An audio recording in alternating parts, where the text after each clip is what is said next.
Friends, நேற்று evening குழந்தைங்களுக்காக cheese ball தான் செஞ்சுருந்தேன். இது நல்ல டேஸ்டியாக ஜூஸியாக இருந்துச்சு. அதுக்கு 4 ப்ரெட்டை வந்து எடுத்து அந்த சைடில் இருக்கிற அந்த ப்ரௌன் கலர் எல்லாம் வந்தையும் கட் பண்ணிக்கிட்டேன். அதை வேஸ்ட் பண்ணாமல் அதிலே வந்து பிரெட் க்ரம்ஸ் பொடி வந்து ரெடி பண்ணிக்கிட்டேன். மிக்ஸி ஜாரில் போட்டு ஜஸ்ட் அரைச்சி எடுத்தோம்னா சூப்பராக பிரெட் க்ரம்ஸ் பொடி வந்து ரெடி ஆகிடுச்சு.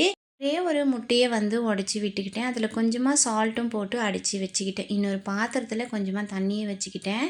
ப்ரெட்டோட ஸ்லைஸ் எடுத்து அதில் முக்கி எடுத்து அந்த தண்ணியை வந்து நல்லா பிசைஞ்சு எடுத்துக்கலாம். இது உள்ளே வந்து சீஸோட ஷீட்டை ஃபோல்டு பண்ணி நாலாக வந்து வச்சு அந்த ப்ரெட்டை வந்து ஃபுல்லு க்ளோஸ் பண்ணி நல்லா டைட்டாக வந்து பால் மாரி உருண்டையாக பிடிச்சிக்கிட்டேன்.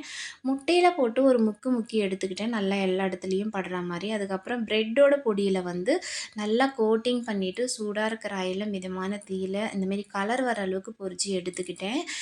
ஓப்பன் பண்ணி சாப்பிட்றப்போ நல்ல ஜூஸியாக டேஸ்டியாக இருந்துச்சு. கண்டிப்பாக என்னோடய வீடியோ பிடிச்சிருந்தா சப்ஸ்கிரைப் பண்ணி ஃபாலோ பண்ணி உங்கள் ஃப்ரெண்ட்ஸ் அண்ட் ஃபேமிலிக்கு